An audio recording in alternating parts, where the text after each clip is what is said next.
La coalition avec des manipulations et bien évidemment avec des pions qui sont actionnés en sous-main par le régime tel des marionnettes, bien sûr régentées par des marionnettistes, cette opposition-là ne parvient donc pas ou refuse complètement la coalition puisqu'elle obéit, bien sûr, à des ordres. Mettre le désordre, participer à la dispersion des voix. Et dans cet ordre, bien évidemment,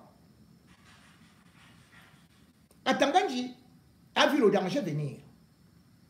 Parce que croyant que les Camerounais allaient être démobilisés, il constate plutôt que, de plus en plus, les meetings organisés par quelques acteurs de l'opposition qui sont arrivés de façon surprenante, tels que Issa Chiroma, font véritablement peur. Aussi, lui-même a commencé à inventer des histoires, à dormir debout. Atanganji nous dit donc qu'il a attrapé des individus avec 300 portables, prêts à pouvoir déjà organiser la fraude. Mesdames et messieurs, combien de portables les Camerounais ont? Donc il y a un portable spécialisé pour la fraude, c'est-à-dire que vous allez par exemple chez iPhone, il vous prépare un portable spécial pour la fraude. Vous partez chez Samsung, il y a des portables pour la fraude. Atanganji a donc dénombré, puisqu'il est le shérif du pays, il a réussi à découvrir que le Cameroun comptait 300 portables pour la fraude. Maman, même la CIA, le FBI, n'ont jamais réussi un tel exploit de savoir qu'il y a des portables qui sont pour la fraude et qui ont été saisis. Et pourtant, les seuls portables qui sont arrivés au Cameroun sont ceux-là qui ont été financés par le gouvernement. Ils sont venus de la Chine, de Toronto, avec le visage de Paul Biya, comme votait Paul Biya. Ce sont ces portables-là qu'ils vont utiliser pour se communiquer et pour aussi amadouer les autres. Atanganji parle des gens qui veulent fausser l'élection, alors que tout le monde est encore au courant de 2018, où Atanganji est celui-là qui est venu avec des bandits, soi-disant observateurs de Transparency International. Transparency avait réagi tout de suite pour l'humilier en disant que nous on ne connaît pas ces fichiers voyous-là, ces roublards, ces clochards que vous avez ramassés sans domicile fixe, soit en France, soit quelque part en Algérie ou bien en Égypte, voyageant un peu partout. C'est Atanganji qui avait aussi créé une fausse société de sondage qui n'était reconnue ni dans un registre de commerce, qui venait d'être créée il y avait à peine un mois, et qui disait déjà que Paul Biya aura 71%. Et curieusement, pour la première fois dans l'histoire, le sondage fait par la société du frère d'Atanganji a donné exactement, c'est-à-dire que quelques temps après, le même résultat, c'est-à-dire que la société du frère d'Atanganji était entrée dans la tête de chaque Camerounais. Vous savez que toi là, tu vas voter Paul Biya. Toi là, tu vas voter Kamto. Toi là, tu vas voter tel. Dans un pays où, faut-il le dire, on ne connaît même pas la population. On n'a même pas les adresses. Puisqu'on connaît encore au Cameroun. Ce n'est pas comme, même en République centrafricaine, on va te dire que rue telle, rue telle, rue telle. Chez nous, c'est encore que Carrefour et Tourébé, Carrefour, Trois Bordels, ou encore Paquita, avec le nom des bars. Mais une société installée aux États-Unis avait réussi l'exploit d'entrer dans les cuisines des Camerounais, dans les têtes des Camerounais, pour donner les résultats en avance. Que ce sera 71%. C'est donc cet Atanganji qui se lève aujourd'hui pour dire qu'il a attrapé des gens. Parce que Michel Ndoki, qui pourtant lui-même l'avait invité, a juste mis avec ses partenaires, je ne sais pas comment ils ont pu créer, un outil pour pouvoir donner des résultats de façon instantanée. Or, c'est ce qui fait peur à Atanganji. Qui sait qu'il y a le tripatouillage après? Dans tous les pays au monde, on donne des résultats le même jour du vote. Le Rwanda le fait, à côté. Même le Gabon le fait. Ah, vous allez dire, Le Sénégal le fait. Le Nigeria, qui a beaucoup plus de population que nous là, le fait. Le Brésil, qui a des centaines de millions de personnes, le fait. Comment se fait-il donc? Famondongo qui est parti chercher les ordinateurs en Chine pour 70 milliards. Que ces ordinateurs Pogbia, ne parviennent pas à nous calculer les votes pour moins de 6 millions de Camerounais, encore que la dernière fois c'était à peine 3 millions qui avaient voté. Atangadji est donc dans la panique. Il ouvre les yeux pour intimider le peuple camerounais qui, malheureusement, n'a plus peur de lui. Le régime Biya, aujourd'hui, est convaincu d'une chose. Il va uniquement passer par césarienne. C'est-à-dire par le braquage des urnes, par le bourrage des urnes. Mais en même temps, le peuple va aussi surveiller les votes. Cela aurait été aussi très important, le MRC. Parce que le MRC avait passé beaucoup de temps à former les observateurs, les scrutateurs, ceux qui devaient être dans les 30 000 bureaux de vote. Mais avec la non-participation du MRC et surtout le fait que Maurice Kamto n'ait pas pris de décision, tout en espérant que peut-être, entre-temps, entre Bello et Issa Chiroma, quelqu'un, surtout Bello, pourrait rejoindre son petit frère. Parce que pour l'instant, il y a beaucoup de doutes autour de Bello Bouba.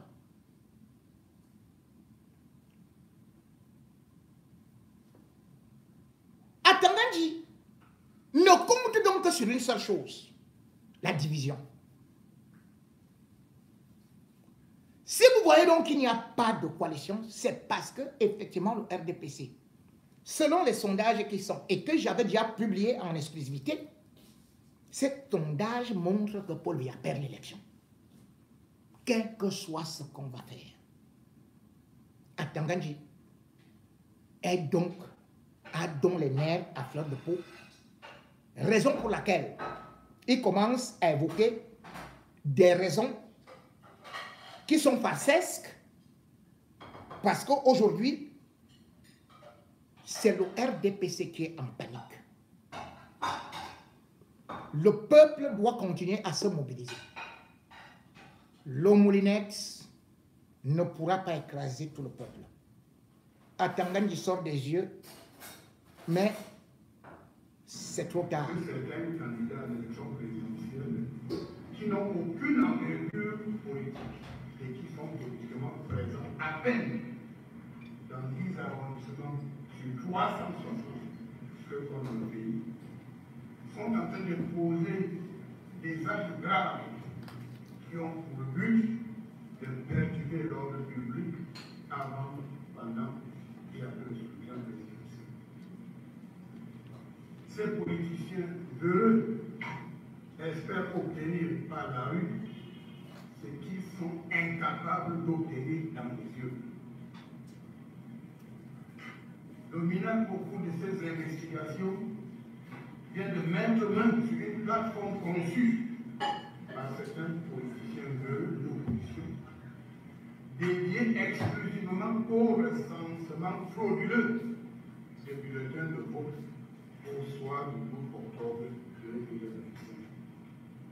Dans cette démarche conspirationniste, ces candidats de recherche à manipuler l'opinion publique et à proclamer des résultats tronqués de l'élection présidentielle en leur faveur, au mépris des textes en vigueur qui définissent clairement les instances compétentes chargées du recensement et de la proclamation des résultats du scrutin présidentiel.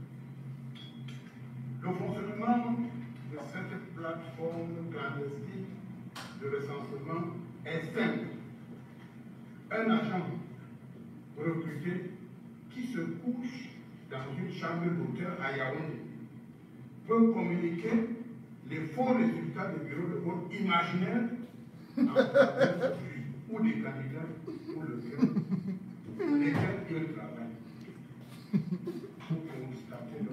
la gravité d'une telle manipulation.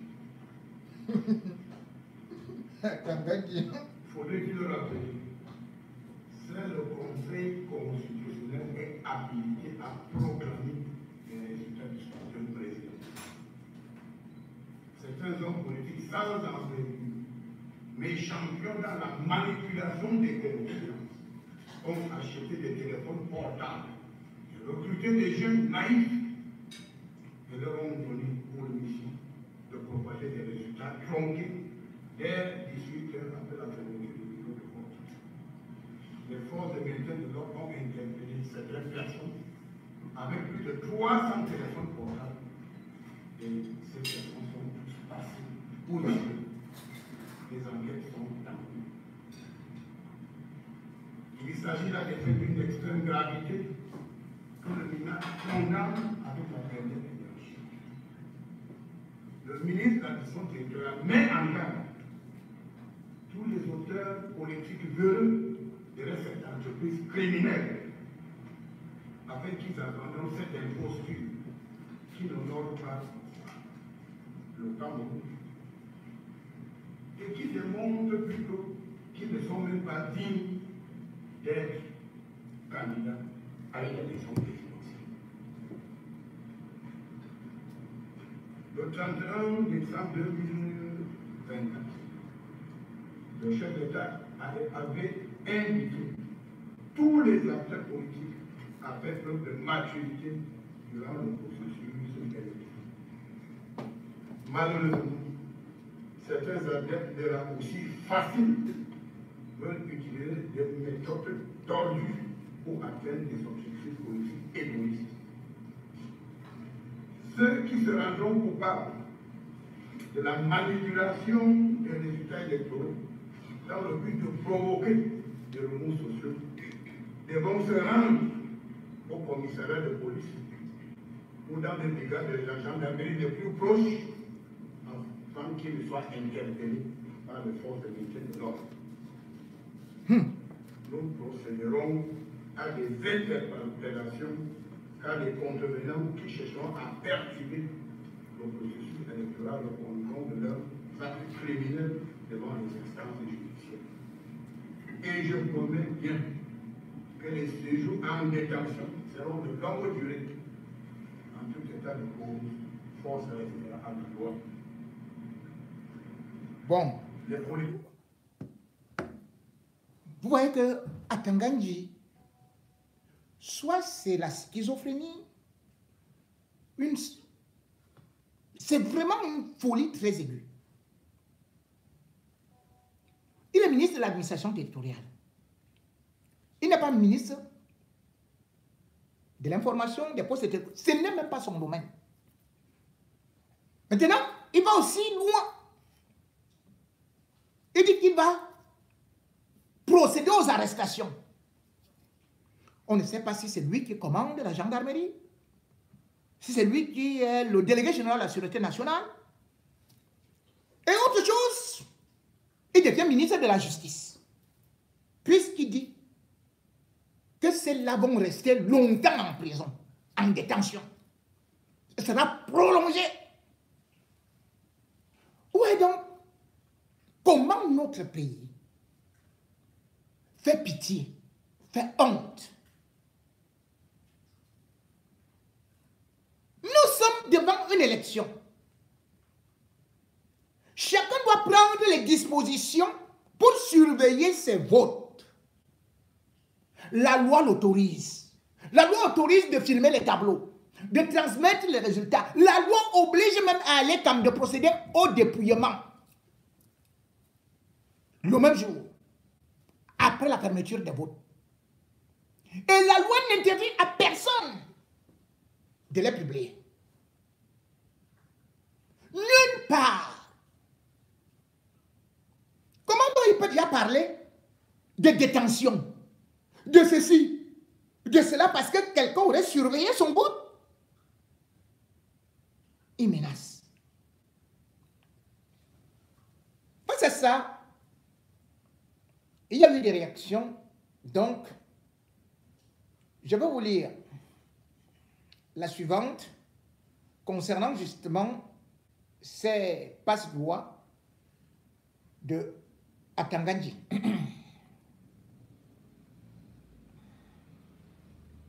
Bien sûr que Maître Ndoki a ici réagi, mais compte tenu du temps qui nous est imparti, nous ne pouvons pas mettre toute sa réaction là à l'instant. Nous allons juste lire le communiqué de la LDL suite à la sortie donc du MINAT au sujet des candidats à l'élection présidentielle du 12 octobre 2025. Une ingérence inacceptable. Dans une sortie médiatique le 24 septembre 2025, le ministre de l'administration territoriale, Paul Atangandji, a tenu des propos particulièrement agressifs et menaçants à l'endroit des 11 candidats issus des rangs de l'opposition à l'élection présidentielle. Il a notamment qualifié d'alliance contre nature et d'arrangement de quartier les stratégies et tractations de certains candidats en vue de trouver un candidat consensuel. Il a au passage intimé subrepticement l'ordre à l'ECAM d'acheminer dans les bureaux de vote le 12 octobre les bulletins des candidats qui pourraient s'être entre-temps retirés de la compétition. La LDL constate que cette posture du MINAT constitue une ingérence inacceptable dans le processus électoral dans lequel la loi ne lui confère qu'un rôle d'encadrement sécuritaire. Qu'au moment où les efforts sont concentrés sur l'organisation sécurisée et pacifique de l'élection présidentielle du 12 octobre 2025, l'attitude va en guerre et les propos menaçants du ministre sont des éléments porteurs de germes de violence et de conflits susceptibles de fragiliser le climat de paix avant, pendant et après l'élection. La LDR rappelle au ministre que la participation à une élection ne saurait être une camisole de force, que l'article 147 du Code électoral reconnaît à tout candidat le droit de se retirer avant l'impression de ses bulletins. Dans le cas contraire, il perd le bénéfice de sa caution. Fait donc à Bafoussam, le 25 septembre 2025, Charlie Chikanda, directeur exécutif, chevalier de l'ordre de la valeur. Ah oui, chevalier de l'ordre de la valeur, donc vous l'avez quand même. Mais d'ailleurs, vous n'allez donc pas dire que c'est un terroriste qui vous demande tout simplement d'appliquer la loi. Parce que nul n'est au-dessus de la loi. Mais le véritable problème, c'est que ce sont les hors-la-loi qui font la loi au Cameroun. Parle fort. Et c'est pour cela d'ailleurs que, regardant les candidats, c'est celui qui a aujourd'hui le vent en poupe, qui est beaucoup plus dans l'œil du cyclone d'Atangandji et des sbires du gouvernement, à savoir Issa Chiroma. Issa Chiroma, effectivement, subit des menaces. Il nous a parlé de la DGRE. Et aussi, on a constaté un déferlement de haine, des sorties exactement comme quand il y avait Maurice Kamto. Des messages de haine où on ressort tout ce qu'il avait fait, tout ce qu'il avait dit, pour dire que c'est lui qui est pire que Lucifer et que Paul Biya est curieusement devenu Dieu. Aujourd'hui, Issa Chiroma est devenu l'homme qu'il ne faut pas surtout accepter. Et beaucoup d'ailleurs dans les réseaux s'y plaisent. Pour qui roule-t-il? Ceux qui demandent de ne pas voter. Et d'autres qui aujourd'hui ne passent que le temps à rappeler le passé de Issa Chiroma. Ne sont-ils pas aujourd'hui eux-mêmes des agents infiltrés pour casser la marche de l'opposition de la révolution, de ces populations qui l'ont suivi aussi que l'Église catholique. À savoir qu'on prenne d'abord, même si c'est le diable, on prend d'abord.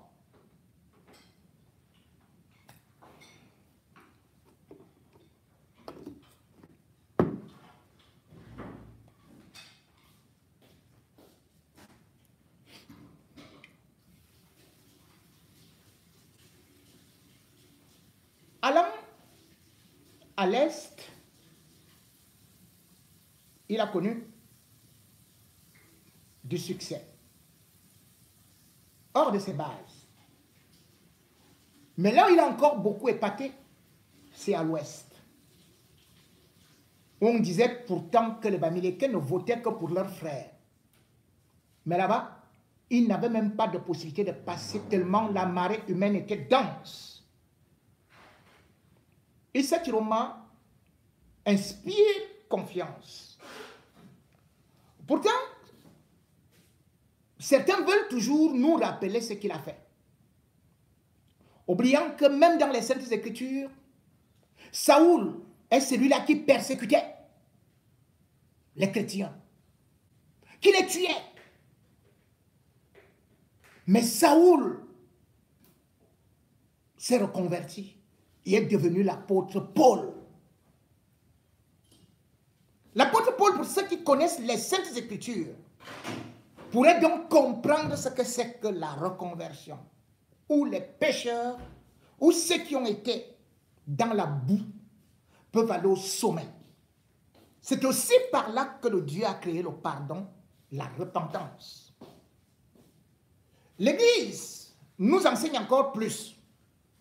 Puisque, au regard d'un fils de catholique qui plutôt était Paul, est devenu Saoul, à savoir Paul Biya, l'Église a donc demandé, justement, que le Seigneur change le Cameroun et qu'il enlève Lucifer de sa tête pour peut-être venir avec un diablotin.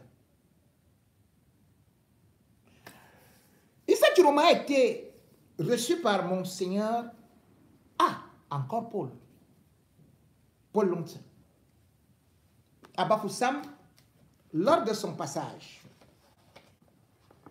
L'évêque de Bafoussam a apporté une fois de plus son onction. Pas seulement à Issa Chiroma, mais au changement. Et puis il a fait un message au peuple de Dieu, que je vais lire. Vous vous souvenez de son « Le peuple murmure ». Message au peuple de Dieu qui est à Bafoussam et aux personnes de bonne volonté. Le peuple murmure, il veut le changement.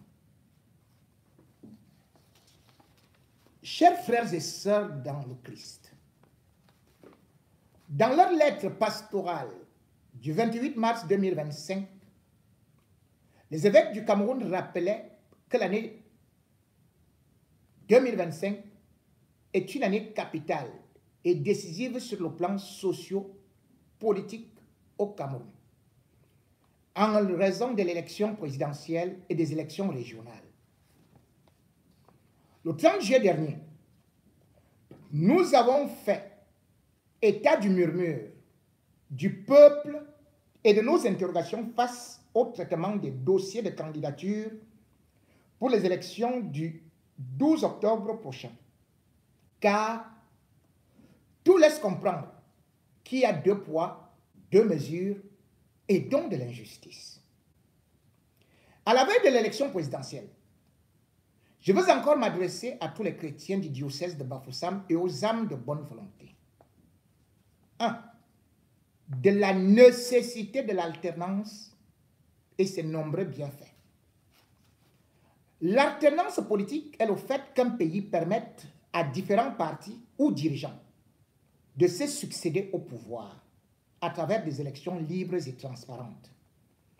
Elle est au cœur de toute véritable démocratie qui doit se caractériser, entre autres, par des élections libres, transparentes et juste, comme le défend Robert Dahl dans On Democracy.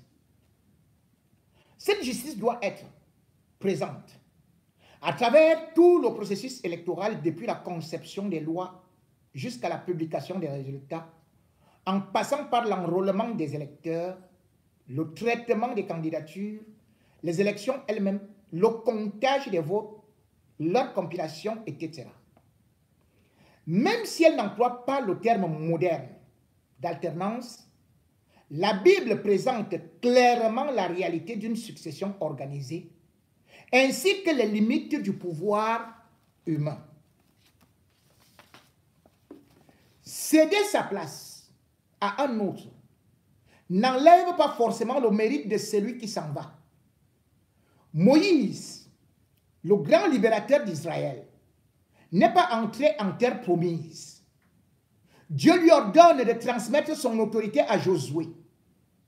Entre parenthèses, Nombre, chapitre 27, versets 18 à 20.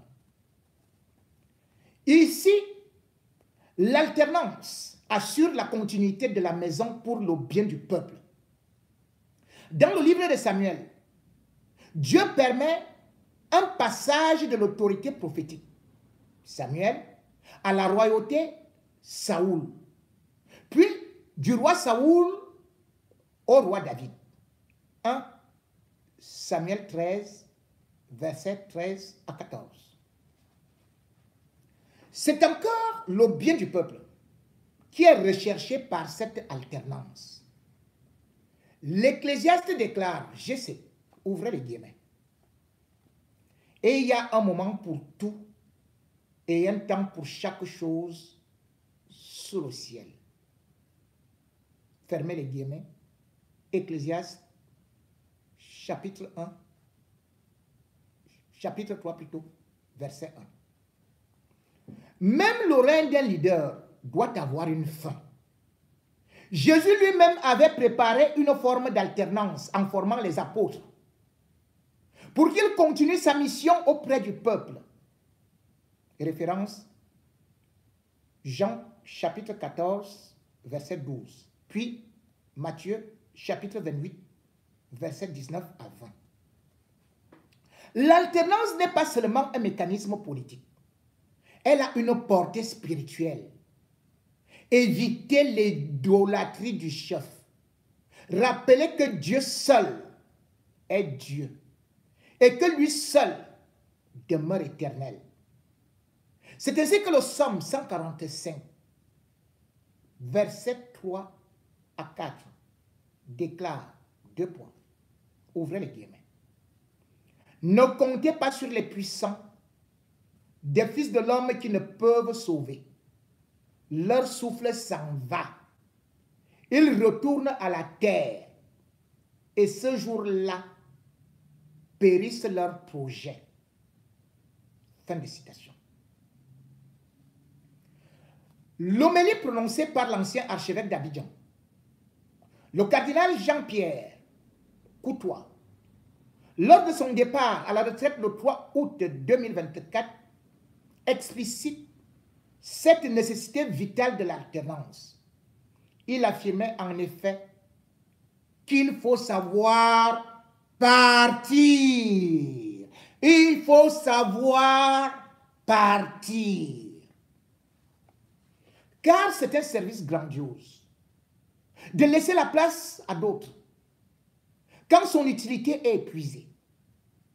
Il soulignait que, ouvrez les guillemets, les éternels permanents finissent par agacer et que l'amour se transforme en haine.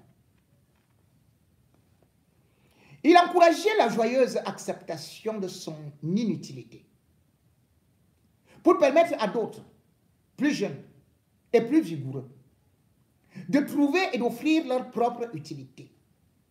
C'est une exigence du cycle de vie, car partir permet de faire place à un successeur plus vigoureux, plus jeune, qui peut être d'une grande aide à sa propre manière. Au regard de ce qui précède, nous devons dire que l'alternance s'impose dans la vie. Et plus encore, dans un système politique qui se veut démocratique. L'alternance distille ses bienfaits au peuple et à la nation. Elle est d'une absolue nécessité à plus d'un titre. Elle permet d'éviter la confiscation du pouvoir par un seul groupe ou un seul individu. Elle permet aux citoyens de récompenser leurs dirigeants. Elle favorise le renouvellement des idées et de l'élite politique, etc. L'alternance politique renforce les institutions et empêche la personnalisation du pouvoir. Elle peut améliorer la gouvernance et la transparence économique en limitant la corruption. Elle renforce la crédibilité internationale d'un pays, ce qui attire partenaires et investisseurs. Ainsi, l'alternance politique n'est pas une option. Elle est la preuve vivante que la démocratie fonctionne. Mais encore faut-il que l'on la fasse advenir. 2. Des candidats aptes à faire advenir l'alternance.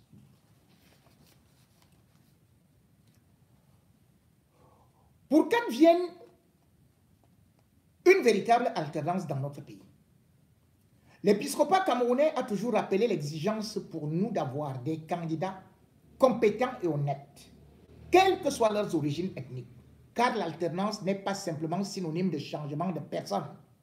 Ces derniers doivent être estimés de leurs compatriotes, parce qu'ils sont prêts à mettre leur talent au service du bien commun. Le bon candidat, selon les évêques, doit donc être celui qui crée la cohésion sociale entre tous les Camerounais, en mettant fin aux grandes inégalités, dont la plupart d'entre elles nous sont victimes. Le candidat à élire doit donc être celui-là qui travaillera pour que le pays soit un havre de paix et de justice. Un pays moins corrompu, mieux gouverné, prospère et effectivement émergent. C'est la raison pour laquelle les évêques invitaient en 2013 chaque électeur à bien examiner les propos et les promesses des différents candidats et à choisir en âme et conscience ceux qui répondront le mieux aux préoccupations du peuple camerounais. Car, disait-il, notre choix détermine le type de société que nous voulons construire et celle que nous voulons laisser à la postérité. Fermez les guillemets. À l'occasion de l'élection présidentielle d'octobre 2018, les évêques rappelaient les mêmes critères de 2013 qui sont encore valables aujourd'hui, comme le souligne leur lettre pastorale publiée à l'occasion de l'élection présidentielle qui se tient dans quelques jours et des élections régionales de 2025. Il nous faut des candidats idoines capables de faire face à la crise socio-économique politique que traverse le pays, décidés à donner confiance tout aussi bien à notre peuple qu'à la communauté internationale, en promouvant l'unité du pays et l'intangibilité de nos frontières, son indépendance véritable et sa dignité dans le concert des nations modernes, proposant des solutions réelles aux problèmes que connaît notre pays. Il est donc urgent que tous les candidats présents, que tous les 12 candidats présentent chacun son programme de société. Partout dans le pays, autant que cela est possible, et en présentiel. Car le peuple murmure et veut voir ceux qui prétendent le gouverner descendre sur le terrain pour toucher du doigt les réalités des Camerounais. Le peuple murmure. Il veut le changement. Un débat télévisé entre ces 12 candidats serait d'ailleurs un moment démocratique, fort et inédit dans ce pays, car le peuple murmure et veut voir ceux qui prétendent le gouverner. Parmi les principaux avantages d'un débat télévisé entre les candidats à une élection présidentielle, nous pouvons citer 2 points. Le renforcement de la culture démocratique, la transparence et la redevabilité, l'équité d'accès à l'opinion publique, une meilleure information électorale, l'éducation civique et politique, l'implication citoyenne, la crédibilité des leaders, la clarification des visions d'avenir sur les grands défis de l'heure, etc. De l'élection du 12 octobre 2025, le momentum de l'alternance au Cameroun. L'élection présidentielle du 12 octobre 2025 sera, si nous le voulons, le momentum, la force qui maintient le mouvement irréversible de l'avènement, de l'alternance, nouveau départ pour le Cameroun. D'où la nécessité pour chaque électeur de retirer sa carte d'électeur, d'aller voter, le moment venu, et de surveiller son vote. Ce n'est plus moi qui le dis, c'est les évêques. À ce tournant historique de notre pays, s'inscrire et refuser d'aller voter participe de l'irresponsabilité électorale. Or, ouvrez les guillemets, voter est une manière d'aimer son pays, surtout lorsqu'il s'agit d'une élection présidentielle. Fermez les guillemets. Voter et laisser son vote à la merci de n'importe quel manipulateur est aussi peine perdue et irresponsable. Voilà pourquoi je redis ceci. 2 points. Ouvrez les guillemets. N'allez pas seulement voter. Rassurez-vous que vous avez protégé votre choix de vote. Encore faut-il, après avoir mis son bulletin dans l'urne, veiller à ce que son choix soit pris en compte comme tel. Ceci exige que les citoyens aillent jusqu'à participer au décompte des voix dans leurs circonscriptions électorales respectives. Fermez les guillemets. Il est donc nécessaire pour tous les acteurs du processus électoral de respecter la vérité des urnes en évitant l'irresponsabilité électorale qui constitue un obstacle majeur à la paix. Tous les Camerounais, et particulièrement tous ceux qui sont impliqués dans le processus électoral dans notre pays, devront prendre la mesure des conséquences de cette irresponsabilité électorale et promouvoir des élections qui soient facteurs d'une véritable alternance.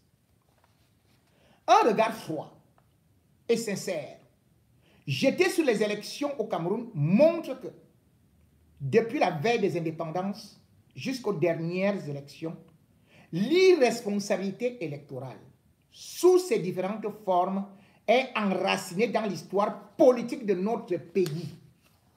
Elle a été instrumentalisée dès les premières heures de la vie politique du Cameroun, notamment pendant l'administration coloniale française, pour empêcher l'expression de la volonté populaire et surtout pour sauvegarder les intérêts autres que ceux des Camerounais.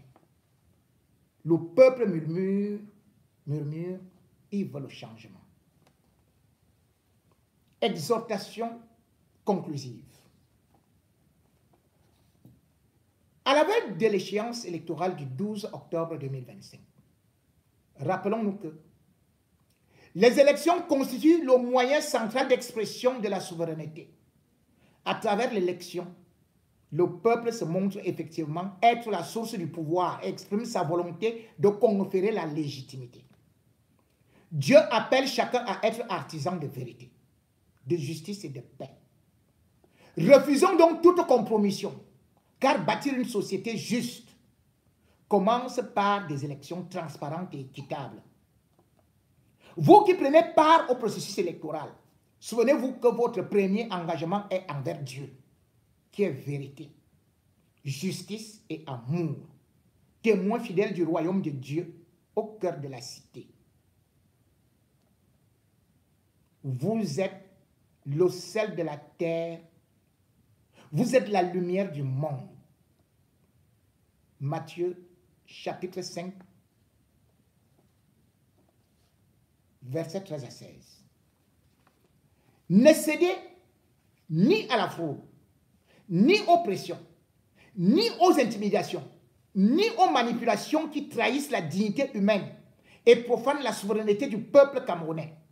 Résistez de tout votre être aux forces du mal, quelles que soient les formes et leur provenance. Car participer à la tricherie électorale, c'est trahir le Christ lui-même. C'est crucifier à nouveau la vérité et étouffer la voix du peuple. Le respect du choix du peuple n'est pas une faveur, mais un devoir sacré. Ainsi, votre engagement sera offrande pure, un acte prophétique, une semence d'espérance pour les générations futures. Qu'à la prière de Notre-Dame du Rosaire, à qui est de Dieu le mois d'octobre, l'Esprit Saint nous donne la force de marcher dans la lumière, quoi qu'il en soit, quoi qu'il en coûte, et que Dieu, de justice et de paix, vous bénisse abondamment. Donné à Bafoussam, le 26 septembre 2025, en la fête des saints comme et Damien martyr. Signé l'évêque de Bafoussam, Paul Lontier Quenu. Mesdames et messieurs, avant cette lettre, je vous disais, n'écoutez pas les gens qui vous disent de ne pas aller voter. Ce sont ces gens-là qui vous disaient, inscrivez-vous sur les listes électorales pour aller voter. Qu'est-ce qui a changé? Ne les écoutez pas. Parce qu'après cette élection, parce que certains disent, comme tout ou rien, oh bon, laissons, et tout et tout. Mais en novembre, ou bien lorsqu'on va lancer les législatives ou municipales, dès que comme tu vas dire, on va à l'élection, ils vont vous dire, allez voter. Mais vous ne pouvez pas déranger le peuple comme ça. Ne votez pas, allez voter, allez vous inscrire, surveillez vos votes, ne votez plus, ça ne sert à rien, et tout ça. Non, vraiment, c'est décourageant, et tout ça. Non, non, non, non, non. Hein? Seule la rue compte seulement, machin, et tout, et tout, et tout. Seule la rue compte, mais chacun est dans son studio. Beaucoup qui disent que la rue compte là, personne n'a jamais fait la cellule. Moi, j'ai fait la cellule, j'ai fait la prison. C'est la rue compte, c'est la rue compte, la révolution. Vous entendez les gens qui aboient. Oh, ils sortent les cannes, d'autres sortent des gros chapeaux. Oh, on va descendre, on va descendre. Ils n'ont jamais fait un jour de cellule. Moi, c'est 14 arrestations. Maurice Kamto a été en prison. Issa Chiloma a été en prison. Et c'est pour cela que je ne comprends pas aujourd'hui. Beaucoup reviennent avec les accusations sur Issa Chiloma et pourtant ils supportent Kamto. À qui on disait que lui aussi il a été avec Paul Biya.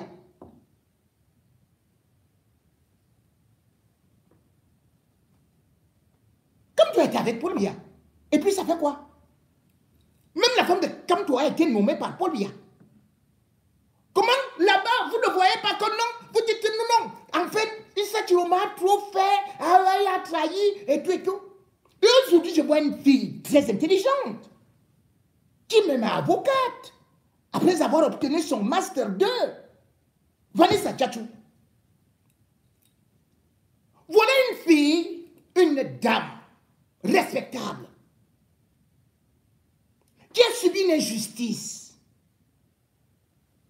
Le vol d'un bébé. Il faudrait être inhumain pour ne pas comprendre sa douleur. Nous l'avons accompagnée dans cette douleur et dans ces combats.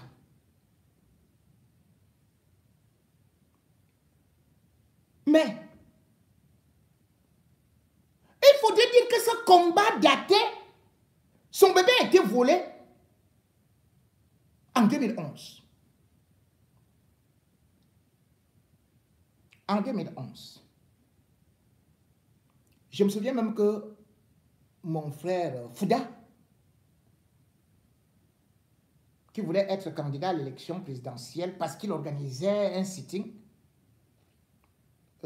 il avait été arrêté, jeté en cellule, parce qu'il la supportait totalement.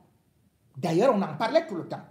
Et il disait qu'il faut remettre le bébé de Vanessa Tchatchou. C'est une femme qui n'a pas cédé à la corruption, aux compromissions. On aurait voulu d'ailleurs que elle se taise, comme on a vu certaines autres personnes et tout. Elle a fini sa formation à l'université de Djam.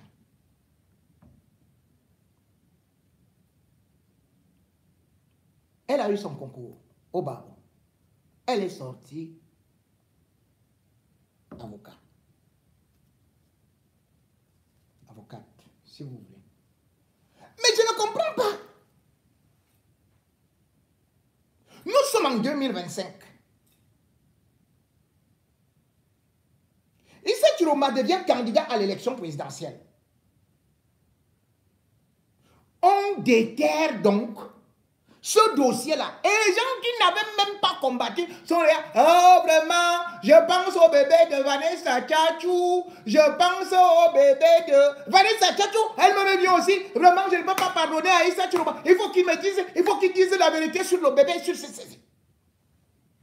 Qu'il en sait quelque chose. Mais je continue à vous rappeler que ici, nous venons de lire les Saintes Écritures. Parce qu'il y avait des textes bibliques. Et puis un homme de Dieu, c'est lui qui nous explique, avec les Saintes Écritures à l'appui, ce que c'est que l'alternance et ce que c'est également les pécheurs que nous sommes. Issa Chiroma était porte-parole du gouvernement. Mais aujourd'hui, c'est lui qui doit expliquer à Vanessa Tchatchou. C'est lui qui devient le responsable du vol de Vanessa, du bébé de Vanessa Tchatchou. Soyons sérieux. Vanessa Tchatchou, toi-même tu étais sur le plateau d'Equinox en novembre 2024. Tu as dit que la personne qui a volé ton bébé s'appelle Caroline Mendiang Tikoum Ete. Je reprends le nom. C'est toi qui as donné. Hein?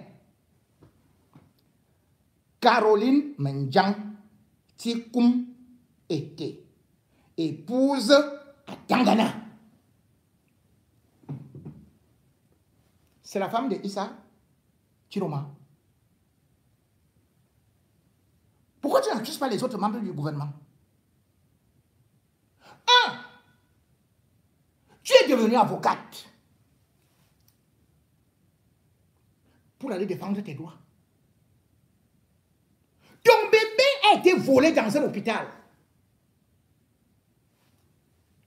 Mais, au lieu d'attaquer le directeur de l'hôpital, tu dis sur Issa Chiroma, qui lui était porte-parole du gouvernement, c'est comme si, tout de suite là, moi, j'ai fini de faire mes bêtises. J'ai dit même à mon fils, va dire là-bas dehors que je ne suis pas là. Donc moi, par exemple, je suis parti tuer. Je suis parti fumer. Je suis dans la drogue. Mon fils, lui, sort. Quand les bandits arrivent, il dit à la police, papa n'est pas là. Au lieu que la police vienne m'attraper, la police attrape mon fils. Oui, hein, tu avais dit, tu avais menti, tu avais fait ceci et cela. Est-ce qu'il est responsable? Vanessa, explique-moi, tu es avocate. La responsabilité individuelle. Nous prenons donc d'abord, là, c'était dans un hôpital que tu connais. tu ne poursuis pas cette personne. Le directeur, avec le personnel. Tu es avocate, hein? Tu es avocate, hein?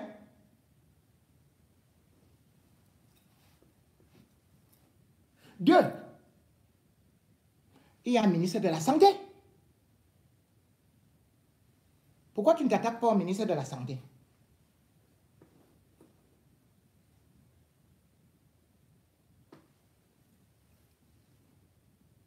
Les hôpitaux publics dépendent du ministre de la Santé. 3. Ton affaire a été étouffée en justice. N'est-ce pas que tu as obtenu le concours? N'est-ce pas que tu connais déjà les magistrats, tout le monde là-bas? Donc le ministère public, le ministère de la Justice, et tu connais qui est ministre de la Justice? C'est Laurent Esso.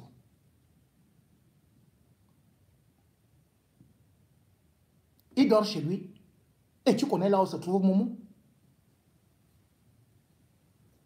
Tu sautes donc tout ce monde-là, tu es maintenant accroché. Ma fille, c'est comment, non? Tu es accroché sur Issa Chiroma pour montrer que non, il avait vraiment un visage et non, il a volé ton bébé. Tu connais combien de bébés sont volés au Cameroun? Ton affaire ne doit pas être personnelle. Tu devrais défendre toutes les mamans qui ont perdu des bébés à l'hôpital central, toutes les mamans qui sont dans des prisons après avoir accouché. Parce que nous tous on t'avait défendu. Mais toi, tu n'as pas défendu. Même l'assassinat de Martinez Zogo. Tu ne sais pas qu'on a besoin des avocates là-bas? Comment on t'a défendu là? Tu pourrais aussi dire que, voilà, entre cette douleur d'une maman là, la femme de Martinez, elle aussi, elle a la douleur, elle a perdu son épouse. Les enfants ont perdu leur père. De façon cruelle. Toi, ton enfant vit. Et tu connais qui a ton enfant. Tu connais le nom de cette femme. Tu ne vas pas au quartier de là-bas. Tu ne la cites pas en justice. Hé, waouh! Yeah! Non, non, non, non, non, non. Ton affaire là n'est plus claire. Moi, on ne peut pas voler mon enfant. Et je connais l'adresse. Et je suis là, je passe à la télé, je m'en vais à gauche, j'accuse Issa Chiroma qui est de l'autre côté. Mais c'est quoi?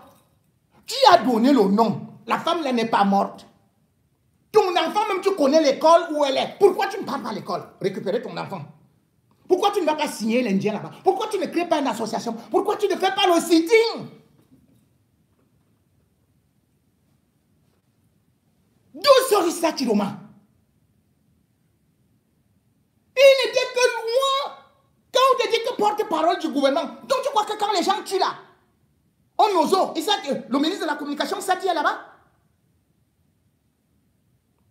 Quand Atangandi vole là, tu vas dire que c'est la faute d'Atangandi, de Sadi? Quand Gongo détourne l'argent du SLAD, du Covid, tu vas dire que tu vas porter plutôt plainte contre René Sadi parce qu'il était porte-parole du gouvernement. Il a menti. Ou bien tu vas abandonner, tu vas seulement voir Bidumbat Mini Pampam Shoga. Parce que c'est lui qui nous disait que la CAN sera organisée, les stades seront terminés et tout et tout. Donc tu vas dire, mais le ministre de la Communication, il ment toujours. Tu le sais. Même les avocats mentent, non? Plus les avocats défendent les criminels, les assassins. Donc toi, tu viendras dire là, comme tu es avocate là, si un Moukbelinga te prend, tu viendras dire publiquement, ou bien écho, qui sont des assassins. Tu vas mentir. Tu vas mentir. Tu vas dire que, oh, telle circonstance, reprenons l'autopsie, et il y a eu ceci, il y a eu cela. Non, ta propre profession te pousse à ne même pas dire la vérité. Mais c'est Issa Chiroma qui est devenu ton voleur de bébé. Ça, c'est quoi ça? Tout ça, ça arrange le régime. Mais tu vois pour qui? Le peuple a soif du changement. Dans le changement, il y a des sacrifices. Tu connais ce que j'ai perdu dans ma vie?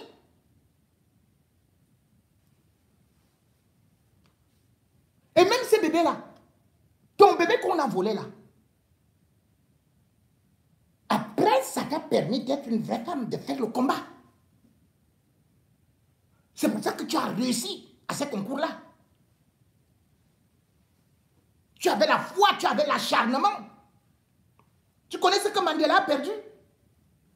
S'il restait dans la vengeance, oh, on a pris mon bébé, on a fait ceci.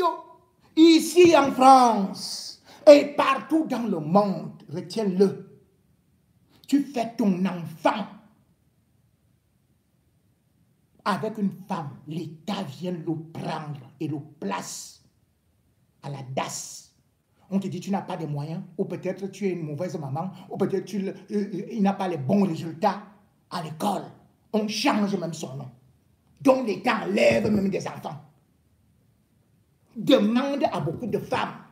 Ici, on va te dire que on enlève des enfants.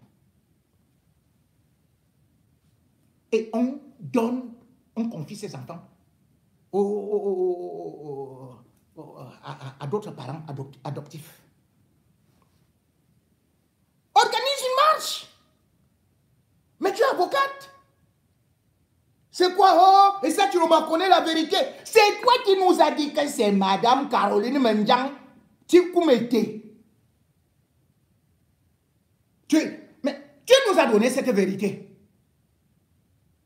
En novembre 2024, voici ton interview que j'ai ici. Si tu veux, je la remets. Maintenant, toi qui nous as donné la vérité, tu dis que c'est Issa Chiroma qui connaît la vérité. Toi, tu connais le mensonge. Donc ça, c'est le mensonge. Ce n'est donc pas cette femme que tu nous montrais jusqu'aux photos. Oh là là, non. Laissez-nous. Non. Non. On a dit même le diable, on prend d'abord. Laissez-nous vos affaires là. Chacun vient. Oh, j'ai tel petit problème. Vraiment, je ne pense qu'à moi. Quand je pense à mon bébé, je ne dors plus. Tu connais combien de femmes on a assassiné les enfants? On ose. Combien ne vont pas à l'école? Combien ont été enlevés avec les trafiquants et tout et tout? On veut une société de justice et cela passe par l'alternance. Et l'alternance, c'est soutenir ceux qui aujourd'hui font mal au régime. Et tu le sais que Issa Chiroma fait mal au régime. C'est pour ça qu'il est persécuté. Parce qu'il est décidé, lui, à y laisser sa peau. Il vous a toujours rappelé qu'il était ministre, hein, il pouvait rester là comme d'autres.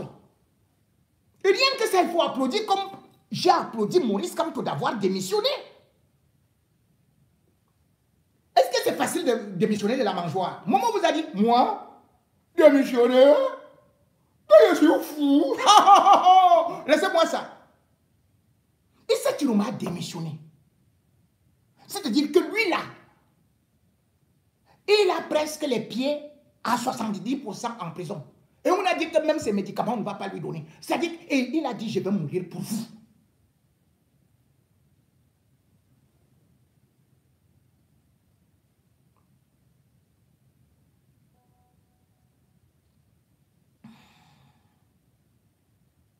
Mesdames et messieurs,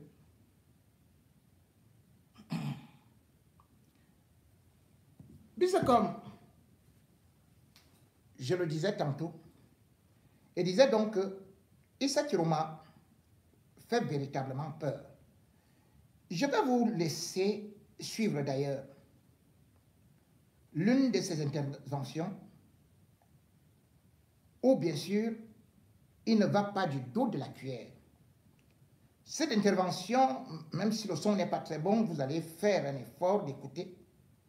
Elle a eu à faire cela une fois de plus à Bafoussam. Et l'avantage également qu'il faut reconnaître, c'est que malgré tous les péchés, il reconnaît les valeurs des autres. Il était l'un des rares, avec Akérimona, à a apporté son soutien à Maurice Kamto.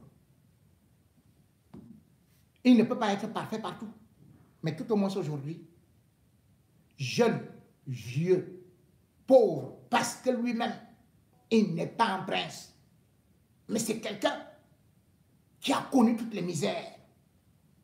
Oui, Vanessa, Tchatchou, tu es avocate, tu vas rendre souvent visite à des prisonniers. Le jour où tu voudras comprendre ce que lui, il a traversé, va faire un stage de 2 jours dans une cellule. Tu reviens me voir. Lui, il a passé 7 ans en prison. 7 ans. Respecter les gens qui ont souffert. Il n'a pas passé ça parce qu'il avait volé. Les brimades qu'il a connues. Et malgré tout, au soir de sa vie, au lieu de profiter de ses réserves, il se met plutôt en danger.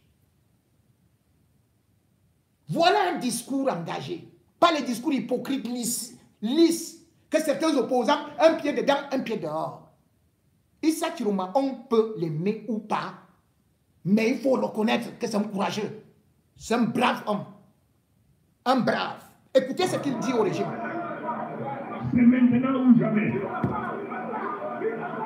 Le professeur disait tout à l'heure qu'il y avait des gens qui ont des doctorats pour être mototaximens. Est-ce que c'est normal? Est-ce que c'est normal? Alors, il faudrait que ceux qui sont la cause de cette chose-là, il faut les dégager. Il faut qu'ils partent. Il faut qu'ils partent. Mais, c'est votre militant de vote. Dites-moi, donnez-moi une impression. Quels sont ceux qui ont leur carte d'électeur ici parmi nous? Alors, voyez ça donc. Vous, en charge d'organisation des élections, regardez ce peuple-là, il est prêt. Et je dis ici, ce n'est qu'un échantillon, un échantillon. Vous savez, mesdames et messieurs,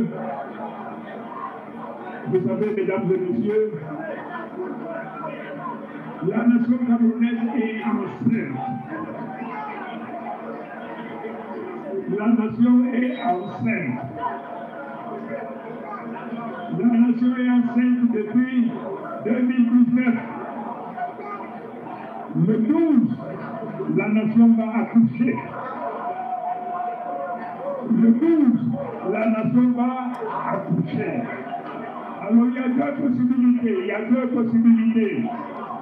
L'accouchement se fait par la voie basse, il n'y a pas de problème, parce que la victoire sera tellement écrasante que c'est impossible de mentir. La deuxième possibilité que nous ne souhaitons pas, le Cameroun va quand même accoucher. Même partenariat, le Cameroun va quand même accoucher. Je dis bien, même partenariat, le Cameroun va quand même accoucher. Et malheur à celui qui voudra travestir la vérité. Malheur, parce que le peuple camerounais invincible, le peuple camerounais ne se laissera pas duper. Après 43 ans, avec les résultats que nous connaissons, vraiment, demandons qu'il aille sur le coup. Vraiment.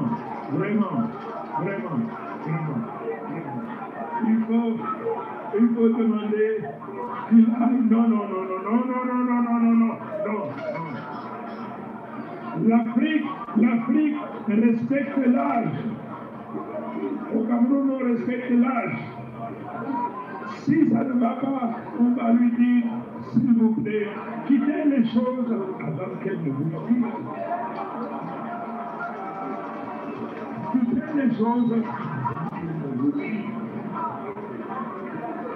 Nous savons une chose, Dieu n'a pas créé quelque chose qui dure éternellement. Là aussi, c'est arrivé vraiment gentiment. Non, pas de casse, pas de casse. La victoire sera tellement écrasante. Ce sera un raz-de-marée à tel ancien qu'on ne veut rien. Ouais. Notre nation est la plus belle qui soit au monde. Lorsque nous dirons à Etoudi que je vais récupérer cette jeunesse, au lieu d'être sur les mototaxis, mais plutôt dans des laboratoires, en 2 temps, 3 mouvements, le phénix paraît de ses cendres. En 2 temps, 3 mouvements, le phénix paraît naître de ses cendres. Vous savez, moi Etoudi, je ne quitterai pas la région de l'Ouest. Je ne quitterai pas la région de l'Ouest pour une raison bien simple. L'Ouest n'a pas de l'or. L'Ouest n'a pas du diamant. L'Ouest n'a pas du tungstène. Mais d'où vient-il que la région de l'Ouest est la région la plus riche? C'est pour ça les jeunes,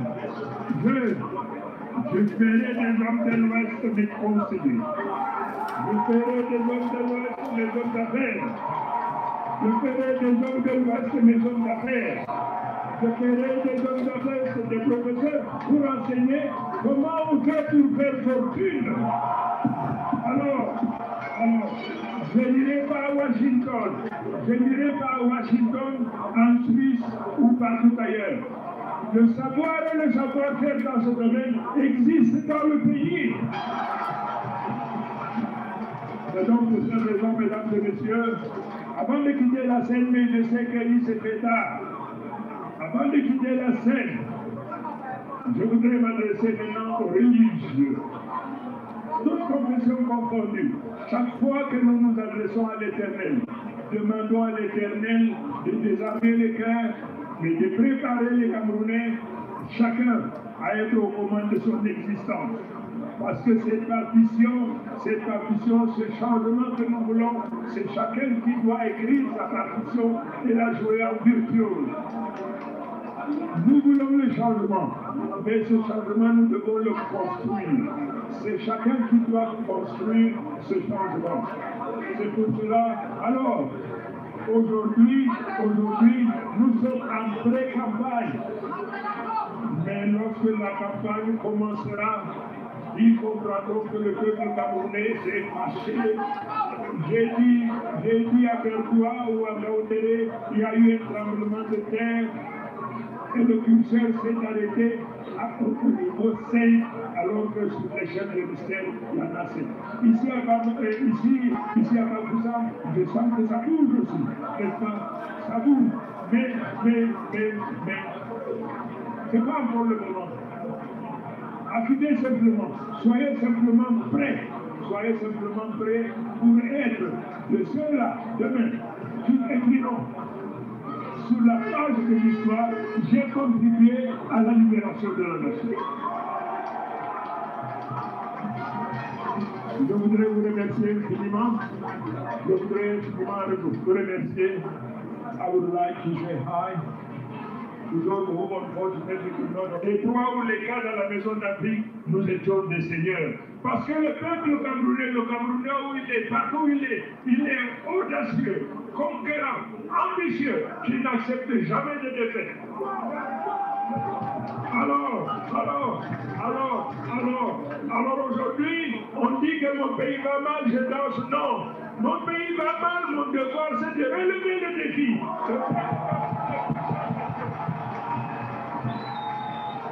C'est un défi que nous devons relever. Notre pays, c'est vrai. Aujourd'hui, surtout ceux de la diaspora, ils ont beaucoup de peine à dire qu'ils sont Camerounais parce que le monde entier s'interroge. Qu'est-ce qui se passe au Cameroun aujourd'hui? Que se passe-t-il où tout va à volo? Une nation qui hier était classée parmi les pays à revenus intermédiaires.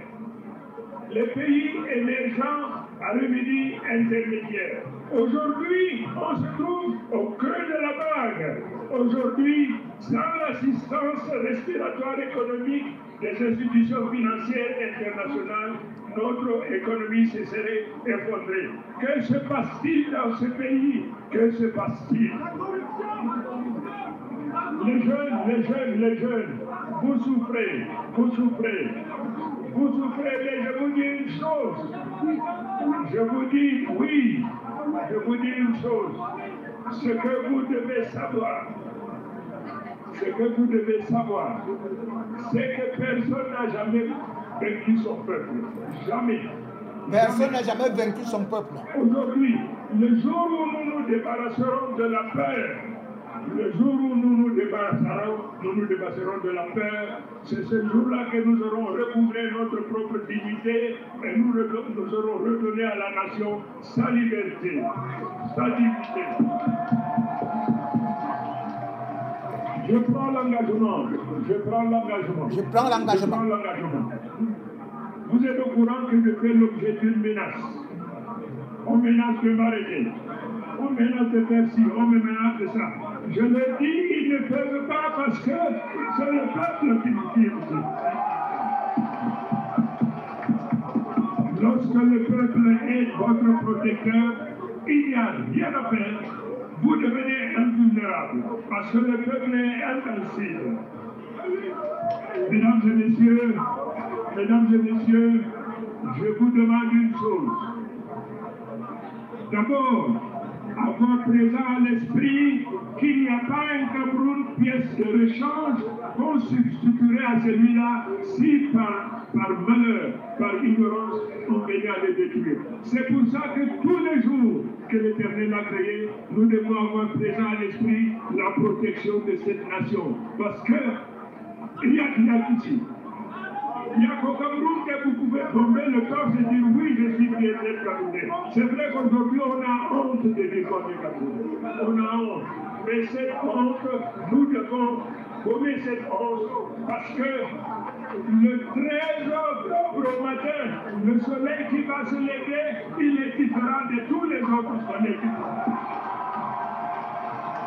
Le 13 octobre, le soleil qui va se lever est différent de tous les autres soleils. Vous devez donc vous préparer. Vous devez vous préparer. Mon message ne s'adresse pas à vous.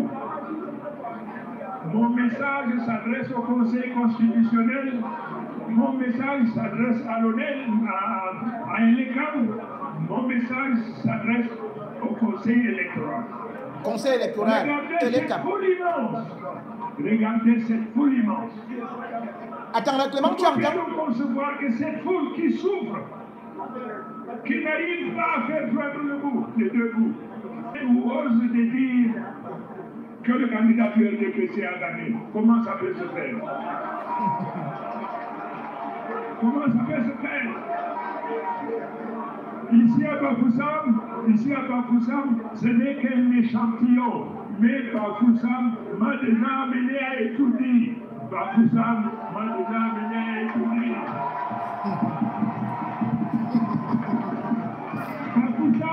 Bafoussam m'a amené à étudier. Parce qu'à étudier, je vous amènerai tous à étudier pour connaître. C'est pour tous. C'est pour cette raison que je suis là pour vous donner un conseil.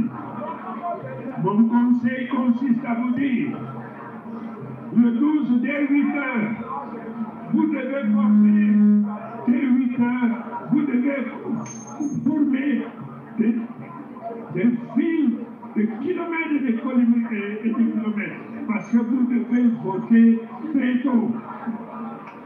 Une fois que vous aurez voté très tôt, à partir de 14 heures, vous êtes au bureau de vote.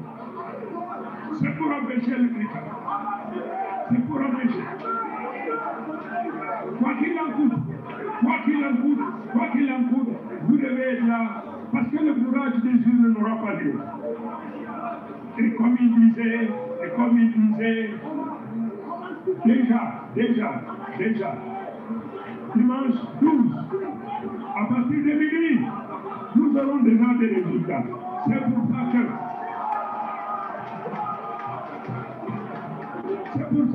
C'est pour ça, les jeunes, c'est pour ça que nous n'accepterons pas Nous n'accepterons pas des résultats qui soient différents de ce qui sortira des urnes. Nous n'accepterons pas. Les jeunes, écoutez-moi bien. Les jeunes, nous n'accepterons pas les résultats qui ne sont pas ceux des urnes. Voilà un engagement qu'on demande à des hommes politiques d'en prendre. Et d'ailleurs, j'attends que Bello Bouba, qui est encore des ministres au gouvernement, prenne de tels engagements. Je ne peux pas apprendre ou bien je ne peux pas attendre quelque chose d'un opposant qui va dire « J'attends la décision d'Atanganji, de Clément Atangana, que c'est eux qui machin, dès qu'ils vont donner, moi je vais dire merci, au revoir, vive Paul Biya. » Ce discours est différent de beaucoup des discours qu'on a souvent entendus. Il ressemble également au discours de Maurice Kamto. Le peuple sait aujourd'hui, tout le monde est conscient, même ceux qui vous disent que ne votez pas, tout le monde sait qu'on fiche les élections. Mais c'est à partir justement de ce trucage des élections que les populations descendent dans les rues et demandent la justice. C'est à partir de ces élections qu'on voit justement la mobilisation de la population. Ce n'est pas que quelqu'un est derrière, là-bas dans son petit appartement, dans son petit studio. Oh, n'allez pas vraiment, il faut seulement une révolution populaire. Vous allez prendre la révolution populaire où? Vous allez partir louer les Burkinabés, les Maliens, que bon, maintenant, aujourd'hui, 1, 2, 3, 4 partez à étudier. C'est quelle qualité? Même quand l'étudiant dit, qu'est-ce qu'on fait aujourd'hui? Puisqu'on sait bel et bien qu'il y a quelque chose qui se prépare. L'élection de Paul Biya n'est pas pour Paul Biya. Il est pour des gangsters qui sont installés là-bas et qui sont prêts à faire la guerre. Et le peuple ne peut pas sombrer dans la misère parce qu'il a peur. Des gens qui ont des armes ou des gens qui ont trop volé et qui placent leurs enfants, qui font des détournements, qui sont dans toutes sortes d'impunité et qui manipulent un vieillard agonisant, qui n'est même plus présent. Et dont certains rêvent d'ailleurs déjà de faire un coup d'État.